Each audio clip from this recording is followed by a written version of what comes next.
ñu baal la nga nuyu ak àddina. waaw maa lay nuyu ma ngi sant yàlla bu baax.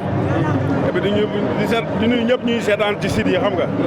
di kontaan bu baax di day ma tey ak yéen fii xam nga. di wax ne tey dama ñëw dama am sama frère sama mbokk.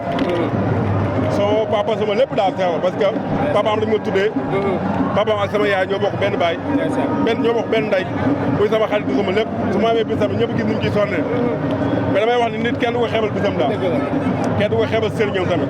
donc mu ñam bis tay ma ñëw teewal ko di ñaan suñu bam defal ko ndam loolu moo tax ma ñëw daal. mais ba démb tamit gis nañu nga yóbbu sa wajuru góor sa wajuru jigéen Makka bi nga ko njëkkee def lan la def.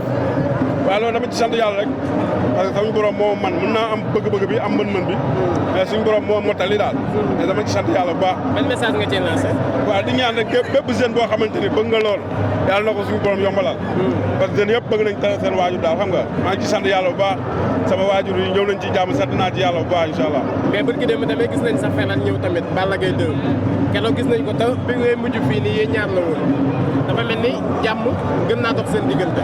waaw loolu mooy lépp waaw sant na ci yàlla bu baax sama moom ñëw na sama mag ama seen ñëw na mais loolu mooy sport quoi sport ñu ñëpp dañoo bokk ndey bokk baay quoi sport bu deful rek walu tàggale quoi xam nga bu boole walu tàggale donc ñëw na ñu rafetlu ko bu baax ñu kontaan ci bu baax a baax ñu koy remercier bu baax di sant yàlla bu baax ba pare moom lamb ñëpp ñëwoon nañu vraiment waaw.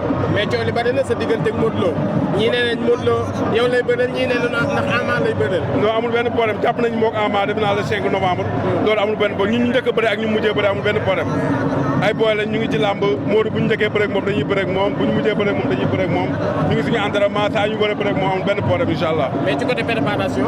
mais yàqamti wuñ dara incha allah amul benn problème ñu ngi xaar ñu ngi suñu entraînement suñu boom bu ko dogalee ñu war a bëri rek ñëpp nañ ko gis nañ bëri incha allah. boo ñaa pare na pour jël beneen avance.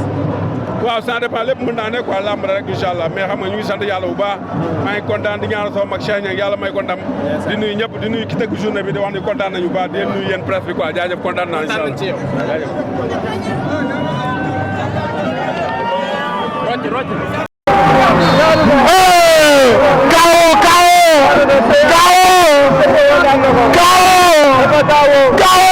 dafa kawo man tey ci sësëwoo dafa kawo man tey ci sësëwoo